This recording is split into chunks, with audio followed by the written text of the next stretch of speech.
Yo, what the business is, YouTube? This is your boy, Pursuit of Freedom. Freedom is the pursuit that I'm on, man. Freedom from this struggle of chasing money every day. Tired of chasing this money.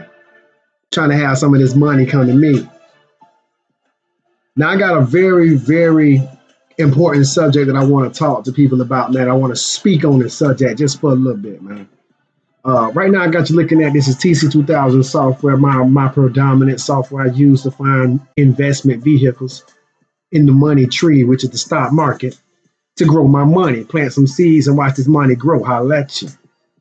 Hey, but I want to get at you on probably one of the most important topics I can talk on in the market for right now, which I'm going to go ahead on and scroll. I'm going to slide out my daily chart, my intraday, which is my 5-minute chart, looking at what the S&P has done over the course of 5 minutes throughout today. Slide that on out the way. And then my secret sauce, my master watch list, the S&P is up 1.5%, but I'm going to go ahead on and slide that on out.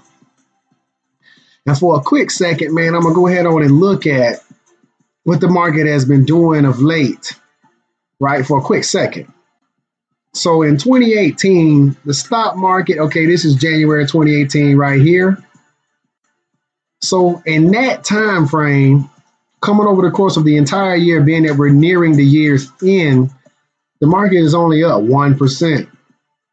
Now the S&P has been known for giving you at least between 8, 10, 12% returns. Now let me scroll back over here to this area where the year began, right? And let's look at that first month of the year. Look at that box down there to your left. The market grew 6% in 1 month. Massive amount of buying.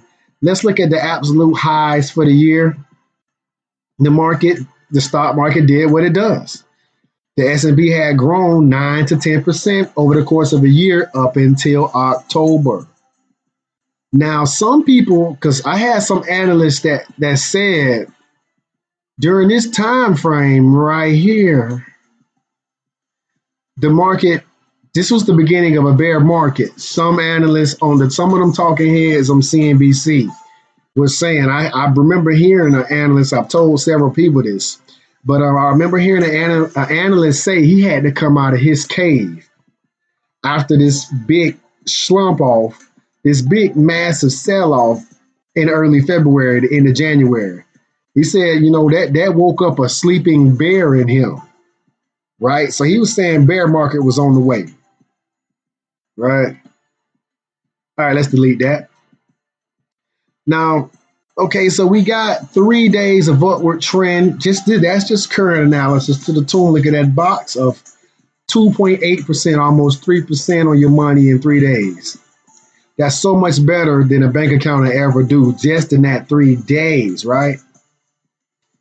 Now what I want to do, which is the main reason I want to do this video, man, because, okay, people saying that the talks are already out there. People talking recessions, people talking corrections. You know what I'm saying? People are talking. This is now, these individual candles now represent a week, but let's look at them on this monthly basis. I'm going to go ahead on and slide the present day out, at least to that line. And I'm going to slide my future out because this is going all the way back to the late 80s, early 90s. So let's slide in at least to that bottom base of support, which I have in a yellow line right there. Right? Now, what I really wanted to cover in this here video, man, is just don't be afraid of bear markets. As investors, as newcomers coming into the market, or anybody trying to learn about the stock market, don't be afraid of these bearish trends. I'm going to get rid of these here right here because I've already done some practicing on this thing. If I can click on it and get it to go away. See, sometimes this thing has absolute control and sometimes they don't. Try to click on it. All right. So like the same way I will analyze an individual stock, I'm analyzing the entire market that same way. Now, being that each and every individual candle now represents an entire month, we got some serious time on the bottom. From 1997 to 2007 is 10 years. 2017 is 20 years, which, where we're looking at 20 years of the market. Ups and downs, downs and ups. That's typical. But what I really want to talk about is, as you can see, from like 96 or 95 all the way up until 2000, that's just 5 years, into late 2000, we see that the market reached up to this here resistance line that I got drawn in red, which is like 1560. Let's call it 1550 just to be looking at an even number. And then the market sold off. I mean, this is honestly looking like a recession starting in late 2000, bottoming out, starting to bottom in early 2002, and that bottom lasting till the beginnings of 2003, to the tune of the market sold off. Look at that box to your left, 44.17%, right? In 2003, it began its return. Look at that box to your left. If you've been buying the market between 2003 and 2007 for 4 years, your money could have grown 75%. Now, that's really what I want to talk about right there. Don't be afraid of bear markets. See, because this is an exchange of wealth that takes place. Now, I typically don't buy a stock unless it's breaking above a resistance. Like over here, this is when I would want to buy an individual stock. But if you're buying the S&P, or if you're looking at the overall market for the long term, like this is looking at 20 years. If I was to scroll out a little bit more, we'd be looking at 20 years. But if you're looking at buying the market in any given time, these ultimate dips right here, these dips right here, these lows where the market is sold down to a low level, down here at 846, and then it's pushing up. Look at that. Look at that box. 81% you could have gained if you'd have been buying the market in 2003 at those lower levels of $800 pushed up to 15. That's getting pretty darn close to 100% gains.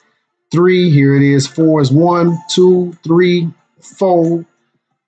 And the reversal started at the end of the 4th year, beginning the 5th year. So are we in a recession right now? We absolutely are not in a recession. Now, you don't see the end of the recession at its beginning, so we could be in the beginning of a bearish trend, or the beginning of a bear market, or at the beginning of a recession. You know what I'm saying? Am I afraid? I'm afraid for the people out here who are not studying the market, who don't see this coming, because I believe that studying economics is just important as anything out there that you're willing to put time into. Economics, we all have to be involved in. We all have to earn and spend money in order to be alive in this country, in this world. I didn't create the system, but I do live in it, and I want to thrive in it. Shoot. You know what I'm talking about? But the market pulled back, and this twin I showed you to the tune of 44% at the bottoms. When the recession began in late 2007, because that's really when I began to feel it in late 2007, move that up some. From the highs to the lows, look at that box, it sold off 50%. So you can look for in recessions or in bearish markets for the market to sell off to the tune of 40%, 50%, or maybe even more, right? That's what the evidence is showing me. That's what I'm looking at right here. But the potency of this is there is a great transfer of wealth that takes place on this uptrend. You know what I'm saying? There's a great transfer of wealth that takes place in the 1, 2, 3, 4 years. You know what I'm saying? It took 3 years for this thing to sell off 44% from 2000 to 2003, 4-ish. 2003, 2 or 3 years, I say, to sell off 40%. And in the current recession or the last recession, it only took 1 year, 2008 to early 2009, for the market to save 52% of its gains off. But if you would have bought this dip, let's go ahead on and scroll back to the day right now. If you would have noticed that this market cycle had ended, the bottom had been reached, and you started buying the S&P, just the S&P, or if you would have been buying stocks in general, look at that box, 239% profits. So the market has been on a massive run since 2009, and that's what basically a lot of the analysts are talking about, a massive run. Now we got baby boomers retiring in massive numbers because baby boomers are looking for their money. They've been putting money into the system for all their life. So they're going to be pulling massive amounts of money out the market. You got Trump tariffs.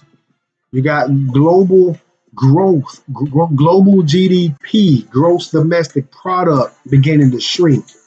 We honestly are living in a shrinking economy, motherfuck, what the analysts are saying or what the jobs numbers are saying, because they can be miscued.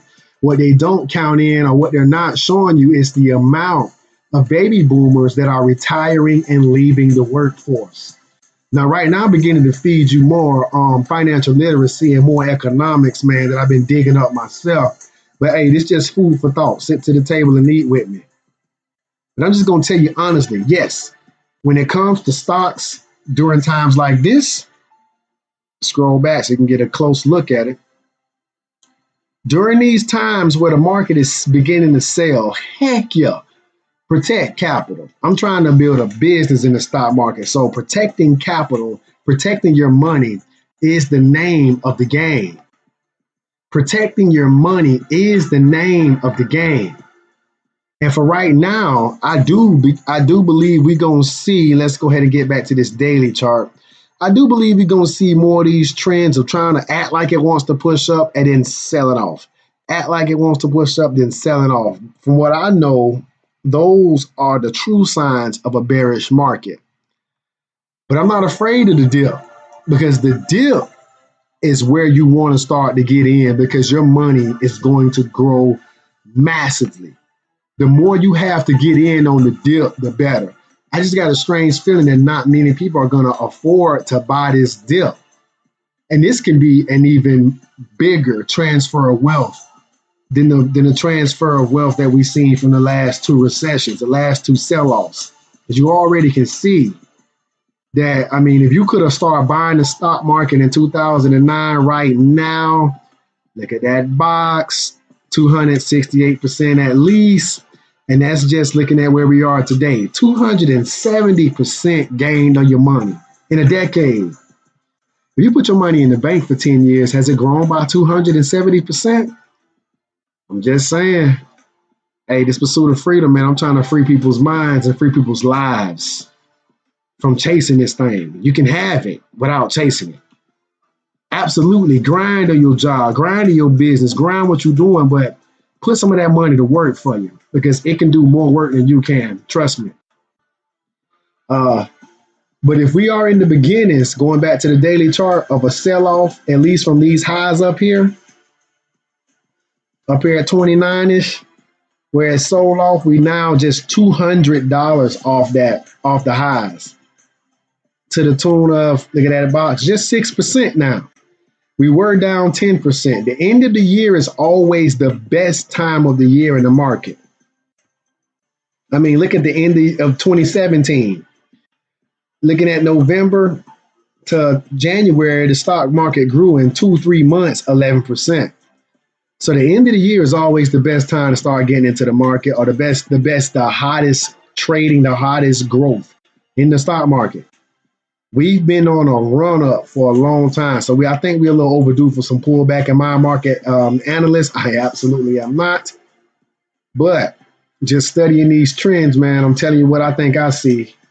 And that's where I believe this thing is heading. But I can't predict anything. I don't know what the market's going to do, but I'm just saying, if we are going to sell off, this could be the opportunity of my lifetime to buy the bottom. And like I showed you earlier, I slide that back up. The market had to sell off to the tune of 50%.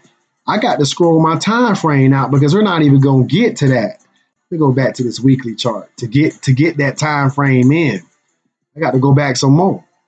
See, because if I just click on these highs up here, in the last recession we pulled back 50%. Let's pull back 50%. I don't know how long it's gonna take. It could take a year. It can take 2 years, or from the 2000 to 2003 recession, 2 to 3 years. But 50% from right now, the S&P would have to pull back to 1471. We ain't nowhere near that. I do feel like there's some more weakness left. There's some more selling left in the market. When it's going to do it, I don't know. But I'm looking forward to it. Because if I can buy the market at 1400 and then get back to 27 or get back to this high of 29, that's almost 100% of my money. Hey, this Pursuit of Freedom. I'll let you.